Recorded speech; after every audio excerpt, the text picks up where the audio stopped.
So I think that's the real limitation, is to move from, okay, brains lit up, to action. We don't even always, I mean, we look at like amygdala lighting up and say we see hate, but we really don't. We see brain activity. So I was up here. I was really interested in your comment about the class differentiation or the money differentiation that, and some people have started to comment about discrimination or divergence in college applications and things, and that it's less about race, but as looking at it more in class terms there. And I wondered, is there much research, is that starting to become more common to do class research? Or is that still just, yeah, we know it's there, but nobody's really working on it? that's like like I said, the third rail of American research. On so many different ways, we don't do research about economic inequity and its consequences. And it might be because we don't want to know. So that was why I was excited to find that very applied study that showed in-group and out-group biases amongst wealthy people. And I would hope. So these are younger people we might see.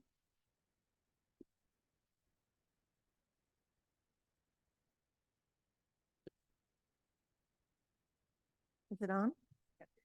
I was wondering, going back to this gentleman's about the difference in the class structure and that rich people will automatically bond and those poor demographic don't. And I wonder if it isn't fear and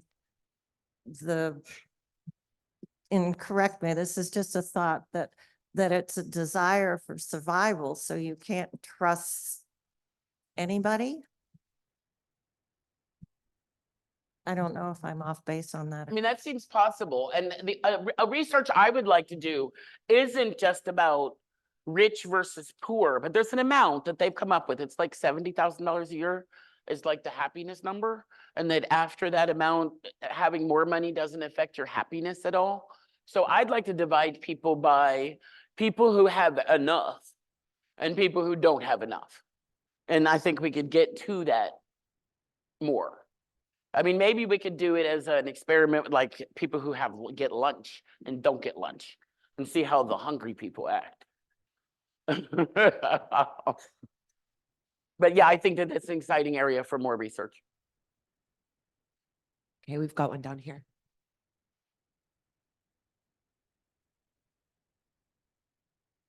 Thank you. So piggybacking off of the other two, my more comment is also about class. So I work in the field. I'm an LPC by background. I work on the other side now. But I found myself thinking about access, right? So similarly to what the woman was sharing, or the person, sorry, was sharing, and thinking about access to things, access to resources, and within lower income communities, the amount of things, is not a lot. And so you already have a limited access of things. And so maybe there's a level of mistrust. There's, first come, first serve kind of mentality of things. You have to kind of wait in line and then you're turned away for certain things. So I think about kind of that, right? And I can't trust this person because it's either me or them who's going to get this one thing, versus the other group who have access to whatever they want, presumably, right? So there's a level of not fear that things might run out because I can just go and get whatever I need, whenever I need it, how I need it.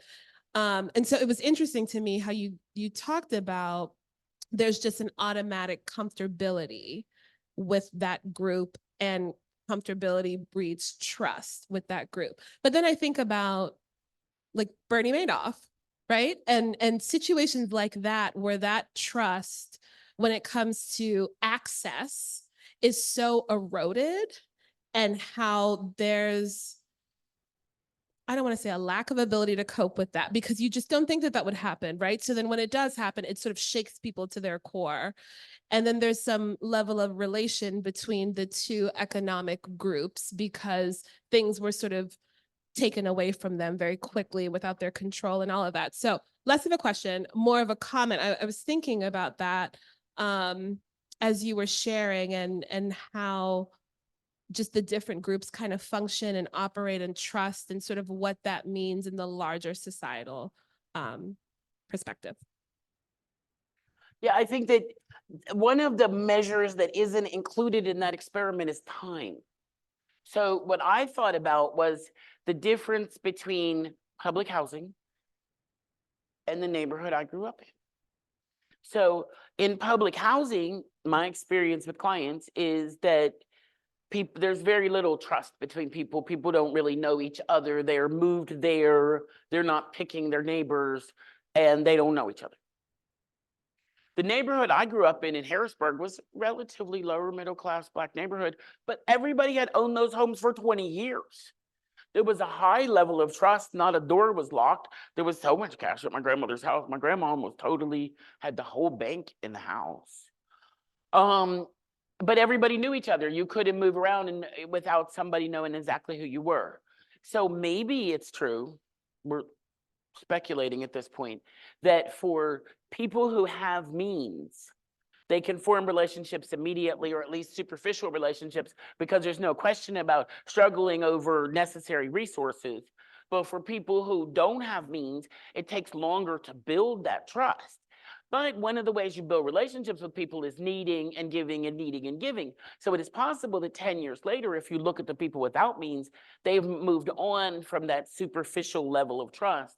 And the people who didn't have means may have married their children to each other, moved on to a, so I think we need some longitudinal research as well. Okay, we're going to take another question from our online audience. This actually came in, I believe it was your first slide.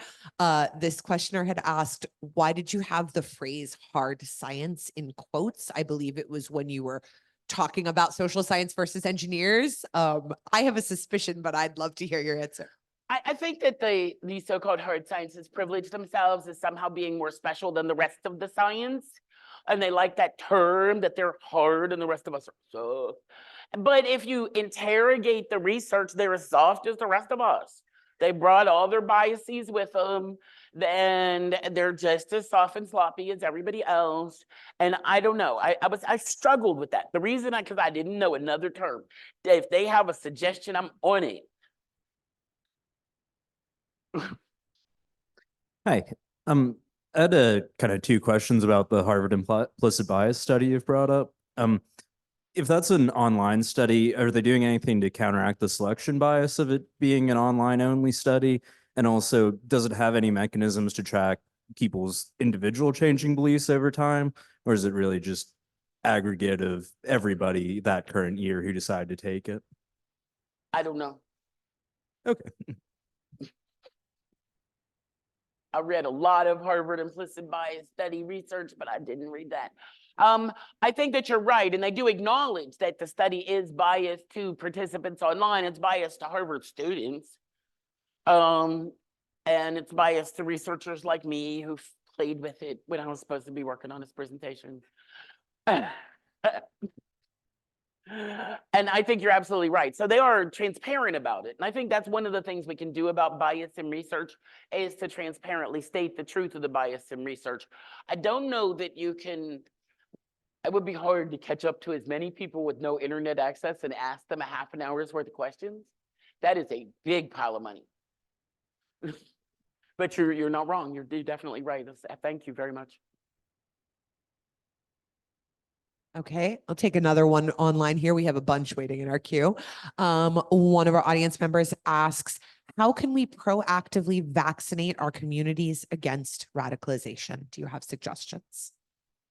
I think that my suggestions here were in part related to those, that when we do some of these things, support those who are being discriminated against, understand dual identities, demand that media both demand that media educates about radicalization in our time and not smooth it over. It is a difficult thing in a time when our news and our media is shrinking. The parts of the media that like give us information are less now, but put ourselves in front of it, ask for it, and ask for it to be on every level, just like we do science education on every level. Education about media education has to happen on every level. It's not just a question of keeping kids away from the screen, but to teach them what the screen can do. And they're ready for that teaching. You know, the count can help. Elmo, get them all in there. Get them in there.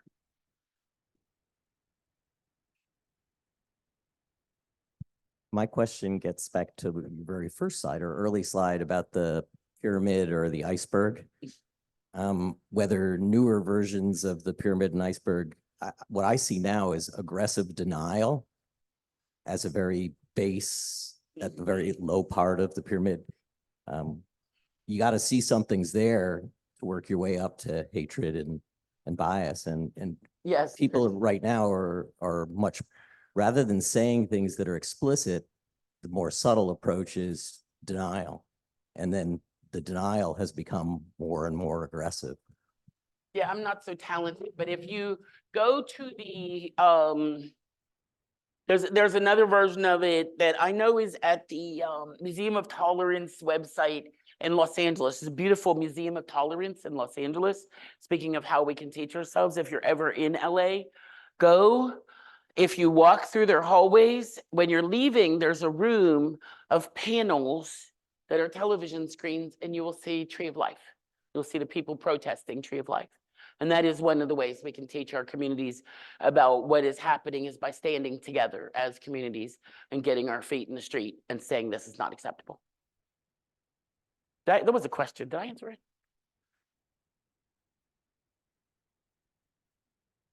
Oh yeah, I can't. You look it up. This is like pretty. It's like multicolored, rainbow triangle. It's beautiful. So yeah, your phone or something. I can't techno.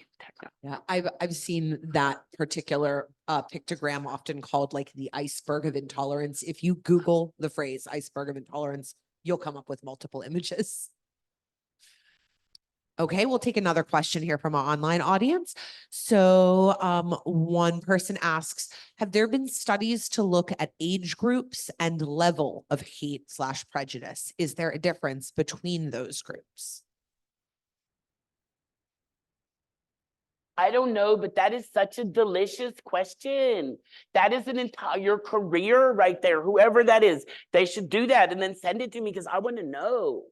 I'm really excited about that. Do we hate more when we're older? Is hate generational? I think there's both of those things. It's not just the arc of the life cycle, but there's also this generational influence and things change. I mean, when I was in high school, the F slur, do we know what that is? Was the thing that boys called each other, all the time, every day. It was perfectly okay. Every time, all day, every day. I went to Taylor Alderdice, and that's what them boys said all the time. No, nope. We're done with that. So some of that is generational and not just like because they were teenagers, they don't say it anymore. They learned. To me, it's evidence that everybody can do better. If you remember the F slur in our time and it's gone, it's the proof that we can all do better. So yes, I don't know, but I want to know. Hey, Debbie, in our online audience, you've got a new career to pursue.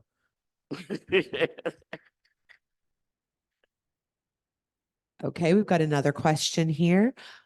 So let's see. Ed asks, how can people and groups which espouse religions that supposedly stand for love, but clearly do not love large groups of other people, but often hate and fear them, how can these folks consider them to all be the same and with no worth?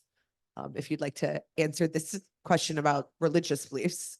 I think that in-group and out-group bias is the best way to understand religious beliefs. Most people, that's for this little quest religion thing, but most people see their religion as a fundamental in-group.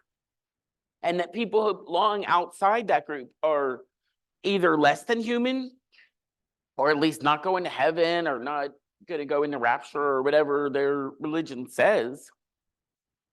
And they're in the out group. And religion is one of our strongest, like, ways that we define who we are in our social identity. So I would, that's his, what was the rest of that question? And how would you change religion in the whole world? It was, how can people in groups, who follow religions that supposedly stand for love, but clearly do not love large groups of other people, and in fact, often hate and fear them? How can those people consider them to all be the same and with no worth? Because religions are usually about the people that belong to the religion.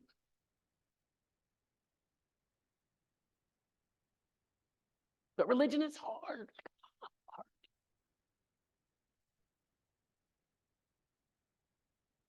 I had a question about the hate crime graph you showed towards the end. How much reporting bias has the FBI managed to kind of sort through for that? Because it looks like, it looked like when it was up there, the hate crimes against that were rooted in ableism were a very recent phenomenon, but that might have just been lack of reporting prior to then. Try to be real techno talented and get back to it. I might not be able to. It is as reported to the FBI. So the important thing is that you're gonna get like the biases of, oh, see, I messed it up. I was cool for a second. It doesn't just, it's not that simple. I'm trying to hide it. Okay, there.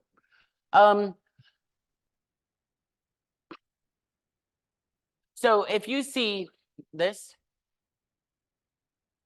like, for example, see these categories for sexual orientation related, anti-bisexual and heteros. I don't know what exactly that means.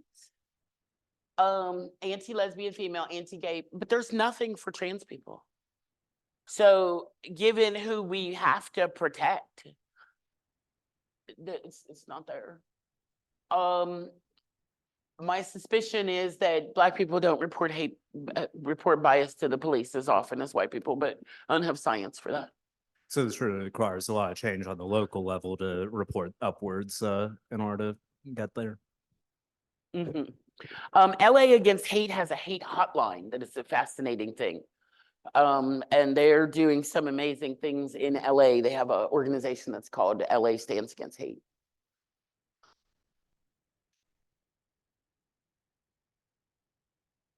Okay, another question from our online audience is here.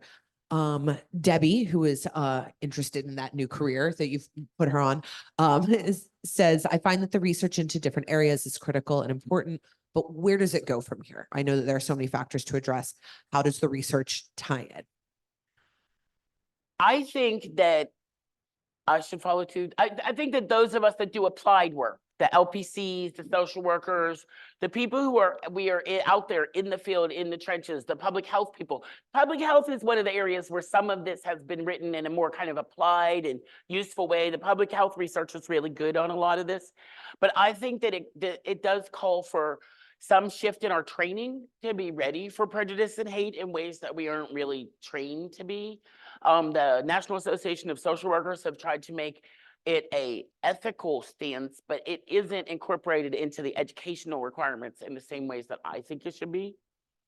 I think that teachers, just like engineers and bridges, like everybody who is out there engineering human groups needs to learn chemistry. Like this should be as basic as one of the basic tools that you need to work with the humans. Lawyers. Because lawyers are in that space where they really, in some ways, they work directly with the humans.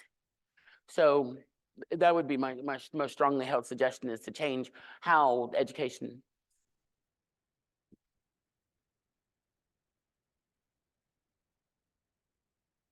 Thank you. I think one thing that is maybe missing from here, and we could, not this slide, but the presentation, and we could probably spend a ton of time about this, is the impact of bias within our laws and our policies in our country. And I mean, we could go back to the GI Bill and redlining and all of those things, but I find that we can talk about things a lot and talk about, how we want the world to be and all of that. But if we're not changing the policies and the laws that people engage in every day, that's deeply rooted in bias, racism, sexism, all of those things, then what can we, I mean, not to be like doom and gloom about it. No, I but completely agree. I mean, you're speaking my language because I'm a social worker. yeah. And there are social workers who only write policy. Yeah. I mean, I Who- like, and I think when people understand how deeply rooted it is and how far back it goes, just even how highways were created, like all of those kind of things, right? To break apart neighborhoods and separate people and all of that, like once you have to change, but the folks in power don't necessarily like change and like to stay in power. So, in your slide when you were talking about sort of bias in leadership, I think part of that is our politics and our policies and really advocating for folks who really want to see the change. And asking hard questions of those people seeking bias, right? I mean, that's the thing, is when someone is running for office and wants to lead us, it's ask them those hard questions about bias and see where they are. And it's uncomfortable. The first thing that a child in America learns about race is don't talk about it. It's deep and at the core of our culture that we have a silence around that. So find out if you're running for office. I want to hear, can you talk about it? Does it come out, is it a natural part of your speech? Are you ready to talk about Asian neighbors and LGBTQ neighbors? Do you move? Can you put your body in uncomfortable spaces? I mean, those are the things I look for in my politicians, my leaders. I'm not even going to say that. I'm going to say teachers, provosts, presidents, bosses.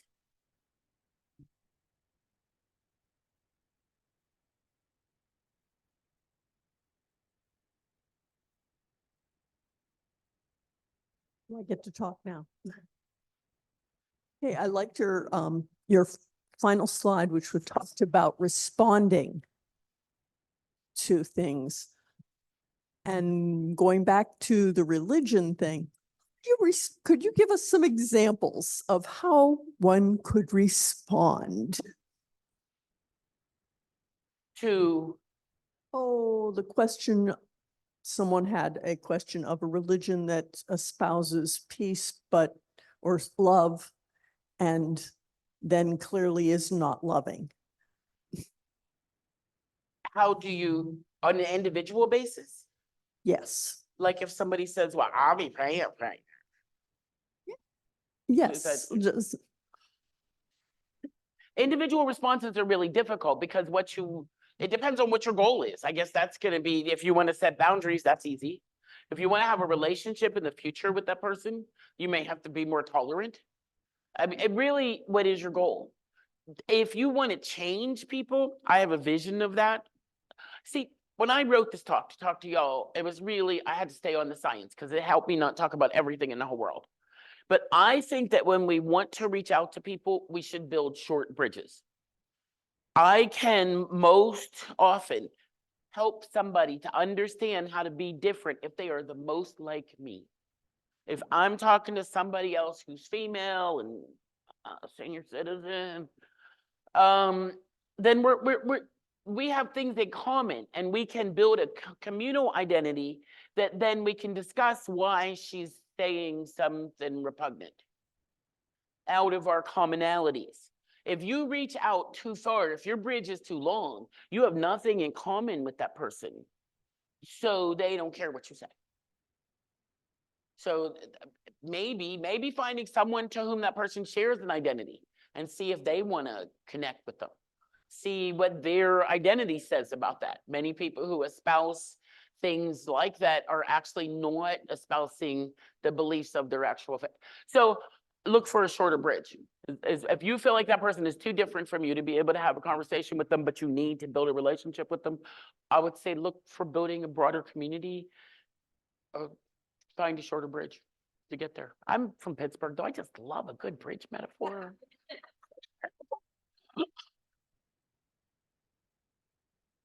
Okay, we've got another here, question / comment from our online audience. So one of our audience members here was asking you, I think this was when you were talking about the some of the brain science and had mentioned evolutionary biology and within that how humans evolved that us them mentality to distinguish kin from friend from Mhm. foe. These are universal reactions. Nowadays, obviously that perspective is detrimental, but to our distant ancestors it was beneficial to survival. And this person was just hoping you would kind of comment on that. Frontal lobes are really cool. I mean, we could, what is Dune 2 out? How do you be a human being? Right? The frontal lobe is where we think and we should live, and we should know our own triggers. I know when I'm mad, that usually the back of my neck goes out. But that means it's time for me to go. I mean, I think that knowing when you are not at your best human is one of the most effective things we can do to increase the peace of people around us. All right, it looks like we don't have any more questions here unless someone's gonna madly wave their hand, get a last one in. No. Okay. Oh, we got one more here. One more. I'm gonna have you use the mic, please. So why do people pick favorite people unless someone said, "Oh, you're my favorite person of the day"? I don't know if that's a real good question. No, that's a very good question. Okay, "Oh, you're my favorite person today, but yesterday I hated you. I couldn't stand you, or I can't get along with you at work." Well, I don't know about the vacillation, but people will pick a favorite person because they want to have a community. Being a community and being connected to others is humans like a deer panteth after water. And humans will suffer all kinds of pain and suffering to have community and have friends. Okay. People will tolerate abuse, all kinds of stuff, if they feel like they can have belongingness. That same person, when they say, "I don't like you today," they're really saying, "I like you like you." I have a relationship with you that is strong enough for me to tolerate saying, "Nah, I don't like you now." If they'd actually like you, they would talk to you. You don't say that to people you don't like. So that person is reinforcing their relationship with you by vacillating. That's what I think. Okay. Okay, I think we're gonna wrap it up for this evening. I'm just gonna I'll step up here so the camera can catch me. Just want to remind everybody that Tracy's entire fabulous talk will be up on our YouTube channel. That usually takes a week or so. And want to just thank our amazingly supportive audience, both here and at home. We would love to have all of you back for next month's Cafe Sci on April 1st. And let's give another big warm welcome for Tracy.